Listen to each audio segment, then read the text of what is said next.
적은 자의 퇴보는 자기를 죽이며 미련한 자의 안일은 자기를 멸망시키려니와 오직 내 말을 듣는 자는 평안히 살며 재앙의 두려움이 없이 안전하리라. 아멘. 가정의 달입니다. 자손들 가운데 날마다 하나님의 은혜와 사랑이 충만히 넘치시기를 예수님의 이름으로 축복합니다. 오늘 어떤 삶을 사시겠습니까? 라는 제목으로 함께 하나님의 말씀을 나누길 원합니다. 함께 보실 말씀은 읽으셨듯이 잠언 1장 20절로 33절 말씀입니다. 성경의 핵심 메시지를 크게 세 가지로 나눈다면 첫 번째로는 하나님을 아는 지식에 관한 것이며, 두 번째로는 인간을 아는 지식에 관한 것이며, 세 번째로는 인간이 그렇다면 하나님 앞에서 어떠한 삶을 살아가야 하는가, 어떤 삶이 올바른 삶인가 하는 이렇게 크게 세 가지 말씀으로 나눌 수 있습니다. 이와 관련한 성경 말씀의 내용을 여러 가지 문학적 관점을 통하여서, 그리고 문학적 기법을 가지고 명료하고 정확히 선포해주고 있는 말씀이 바로 잠언 말씀입니다. 잠언의 주제 구절이라고 할 수 있는 잠언 1장 7절은 다음과 같이 말하고 있습니다. 여호와를 경외하는 것이 지식의 근본이거늘 미련한 자는 지혜와 훈계를 멸시하느니라. 아멘. 여호와를 경외하는 것만이 지식의 근본이고 기초이며 가장 우선순위인 줄로 믿습니다. 여호와를 경외하는 것만이 구원받는 길이고 구원받은 자의 삶이며 구원받은 자가 살아가야 하는 이러한 삶인 줄로 믿습니다. 잠언 말씀은 말씀 내내 계속적으로 비교와 대조로서 말하고 있습니다. 지혜로운 것을 말하고 있으며 미련한 것을 말하고 있습니다. 지혜를 말하고 있으며 미련을 말하고 지혜로운 자와 미련한 자를 계속적으로 비교하고 있습니다. 그렇다면 여기서 지혜는 누구일까요? 여호와 하나님의 지혜이며 동시에 하나님 자신인 줄로 믿습니다. 지혜는 여호와 하나님 자신인 것입니다. 참된 지혜만이 생명이며 참된 지혜만이 구원의 길인 줄 믿으시고 날마다 이 삶을 살아가시길 예수님의 이름으로 축복합니다. 오늘 본문을 보면 이러한 지혜를 의인화시키고 있습니다. 지혜가 사람이 되어서 외치고 있습니다. 20절을 보시면 지혜가 사람들이 있는 곳곳에서, 여러 곳에서, 어떤 특정한 곳이 아니라 모든 곳에서 소리를 발하고 있습니다. 그리고 어떻게 외치고 있냐면 우리 함께 22절과 23절 말씀 다시 한번 읽도록 하겠습니다. 22절 23절 읽겠습니다. 너희 어리석은 자들은 어리석음을 좋아하며 거만한 자들은 거만을 기뻐하며 미련한 자들은 지식을 미워하니 어느 때까지 하겠느냐. 나의 책망을 듣고 돌이키라. 보라, 내가 나의 영을 너희에게 부어주며 내 말을 너희에게 보이리라. 아멘. 나의 책망을 듣고 돌이켜라. 보라, 내가 나의 영을 너희에게 부어주며 내 말을 너희에게 보이리라 말하고 있습니다. 오늘 지혜는 아무런 조건 없이 사람들을 초대하고 있습니다. 나의 영을, 여호와 하나님의 그 참된 영을 너희에게 부어주겠다. 너희가 돌이키고 나에게 와라 소리치고 있습니다. 그런데 이러한 초대에 앞서서 우리는 그렇다면 지혜가 누구를 부르고 있는지 한번 살펴볼 필요가 있습니다. 함께 읽으셨던 것처럼 지혜는 먼저 어리석은 자를 부르고 있습니다. 미성숙한 자, 곧 아직 깨달음이 부족하고 마음이 성숙하지 못한, 하나님께로 제대로 깨어있지 못한 자들을 부르고 있습니다. 다음으로 누구를 부릅니까? 거만한 자를 부르고 있습니다. 교만한 자들, 마음이 완악하고 강팍한 자들, 지혜를 대적하고 오히려 반대하고 있는 자들까지도 부르고 있습니다. 마지막으로 지혜는 미련한 자들, 곧 하나님을 참된 하나님으로 알지 못하고 세상의 지혜가 참된 지혜인 줄만 알고 그렇게 지혜와 반대로 살아가는 그러한 미련한 자들까지도 부르고 있습니다.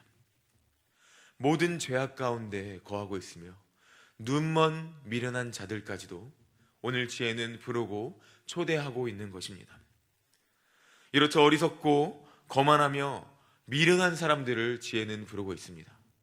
그런데 이들의 상태를 우리가 조금 더 깊게 살펴보면 이들은 자신들의 현재 생활에 만족하고 있습니다.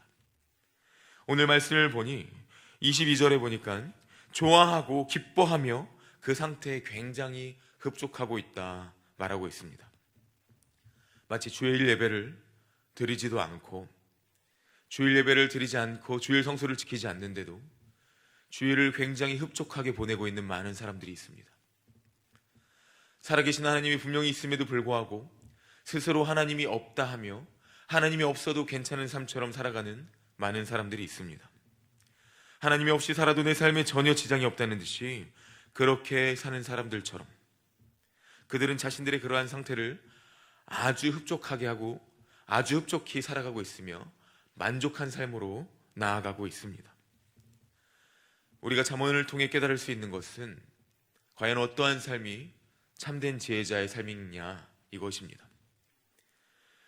잠언 말씀에 나타나는 지혜에는 중도가 없습니다. 잠언 말씀에 나타나는 지혜에는 오직 구별, 그 가운데 지혜자냐 미련한 자냐 둘 중 하나밖에 없는 것입니다. 과연 우리는 지혜자입니까? 우매자입니까? 우리는 둘 중 하나의 삶을 택하고 그 삶으로 나아가야 됩니다. 지혜를 사랑하면 지혜의 길로 나아가는 것이며 동시에 지혜를 사랑하지 않으면 우매의 길, 미련한 자의 길로 나아가는 것일 뿐입니다. 이러한 불쌍한 인생들에게 오늘 지혜는 외치고 있습니다. 어느 때까지 너희가 그 길로 갈 것이냐? 언제까지 그렇게 살아갈 것이냐? 이전부터 삶의 습관에 젖어서 타성에 젖어서 죄악 가운데 젖어서 하나님을 바라보지 못하고 참된 지혜의 길로 나아가지 못하고 어느 때까지 그렇게 살아갈 것이냐 외치고 있으며 동시에 초대하고 있는 것입니다. 더 나아가서 이러한 초대 속에서 우리는 이 길로 나아오지 않을 때 과연 어떠한 삶을 살게 되는지, 어떠한 것을 경험할 수밖에 없고 맛볼 수밖에 없는지 잠언 말씀을 통해서 분명히 살펴볼 수 있습니다. 26절에서 32절은 이렇게 말하고 있습니다. 그 말씀을 요약하자면 지혜를 반대하고 어리석고 거만하고 미련한 자의 삶에 안주하게 되면 쉽게 말해서 결국 저주받게 될 것이다 라는 사실입니다.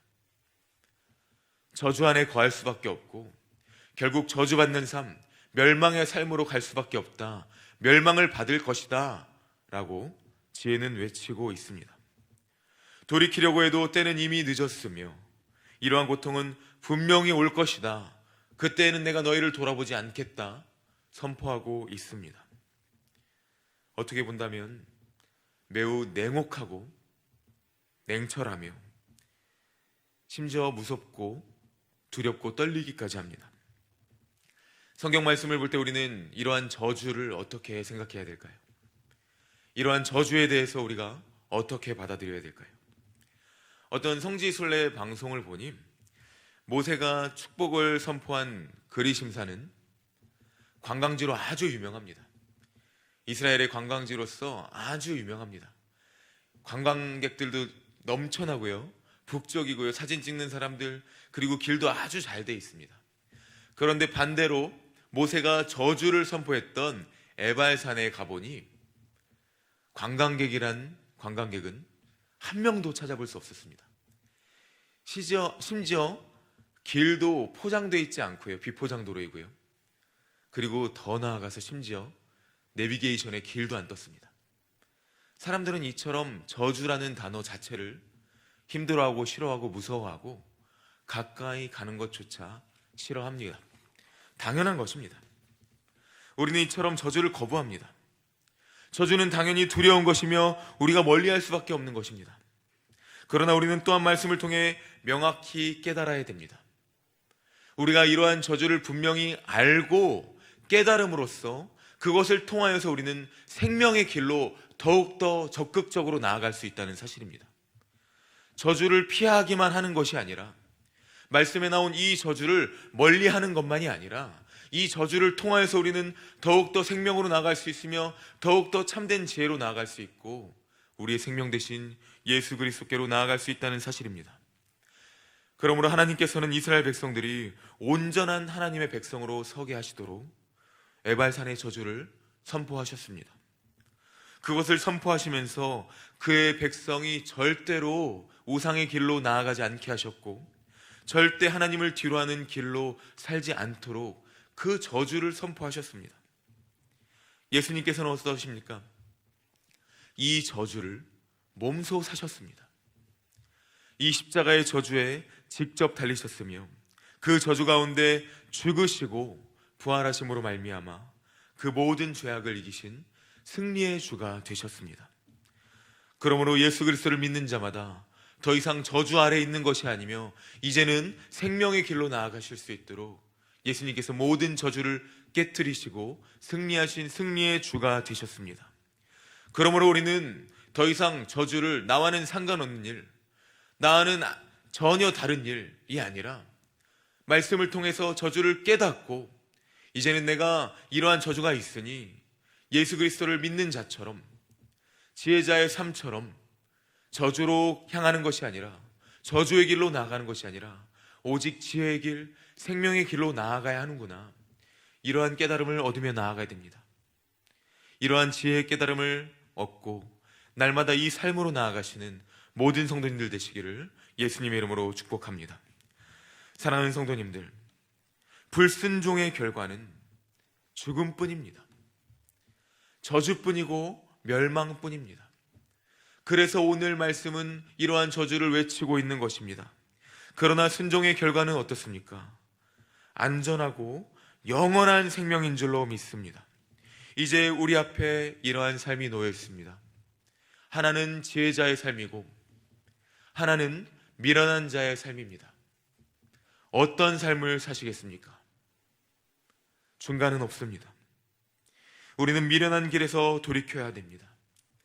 오늘도 지혜가 광장에서 외치고 삶의 곳곳에서 외치고 우리의 가정에서 외치고 직장에서 외치며 나의 삶의 자리에서 돌이키라고 외치고 있습니다.